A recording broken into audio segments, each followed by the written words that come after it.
Mga kababayan, magandang araw. Ako si Lan ng hashtag #WalkWithLan at welcome sa bagong episode ng channel na ito kung saan tayo naglalantad ng katotohanan sa gitna ng kasinungalingan sa politika. Today, we are diving deep into the Senate drama. Pabor ka ba na masibak na si Tito Soto? At bakit kabado na raw ang amo nina Tito Soto at Ping Lacson? Sa Lunes, mapapalitan na ba sila? Question mark. If you are a young Pinoy o OFW na concerned sa future ng Pilipinas, this is for you. We will criticize them intellectually, fact-based, witty, at informative. No flap, just hard truths. Bakit? Kasi sa mundo ng politics, ang youth at OFWs ang unang nawawalan ng boses. Pero tayo ang susi sa pagbabago. Tito Soto's plagiarism scandals na ano lang, GAFs at Pepsi Paloma links. Di umano yan ha. Ayan. Si Ping Lacson naman, kuratong baleleng rabaut, torture allegations at money laundering. Plus, the current flood scandal na kabado sa kanilang amo. Sino ba ito? Stay tuned at huwag umalis, may twist sa dulo. Ano sa tingin ninyo? Deserve ba silang masibak? Comment down below para ma-discuss tayo. Let's start. Una, let's set the scene. It's February 2026 at mainit ang Senado. Ayon sa latest news, may coup attempt laban kay Senate President Tito Soto. Si Loren Legarda na raw ang ipapalit. Pero sinabi ni Soto na we plan to make her Senate President before 20th Congress ends. At si Ping Lacson, ang Senate President pro tempore at Blue Ribbon Chair, ay nasa gitna ng lahat. Naglalabas ng draft report sa flood control scandals worth billions in ghost projects. Okay. Bakit kabado ang amo nila? Sa expose at reports, lumalabas na ang coup rumors ay link sa Blue Ribbon probe. Si Lacson ay nag-expose ng 180 billion pesos loss to ghost flood projects mula 2016.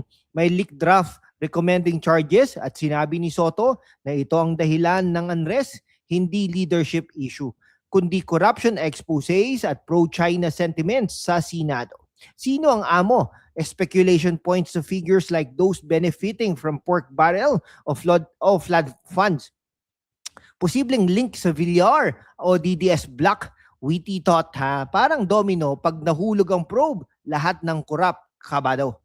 Okay, para sa ating mga kabataan, imagine niyo, billions na dapat sa flood control, nawawala sa ghost projects habang tayo nagrereklamo sa baha sa Maynila.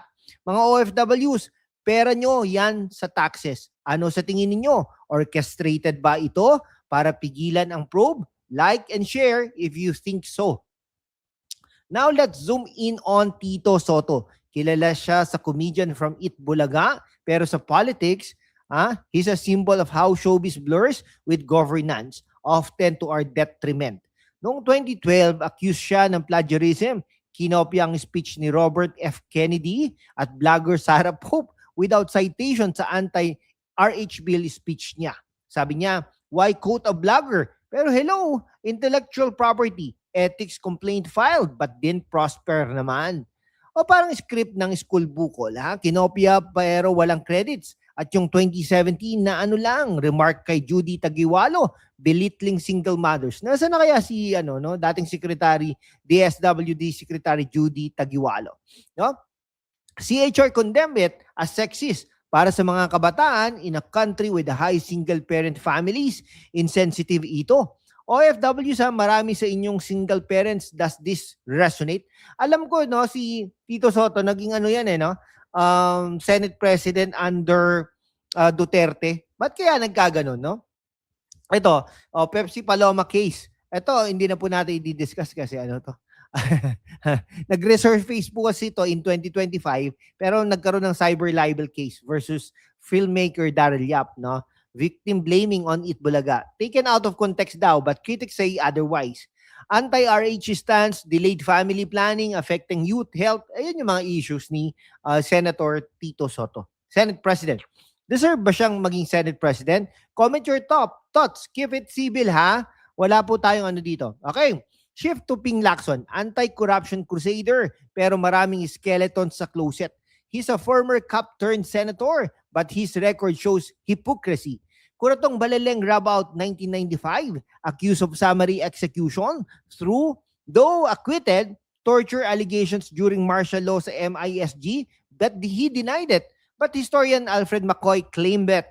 Yun pala. Kaya parang action movie hero, pero real life kontrabida arc.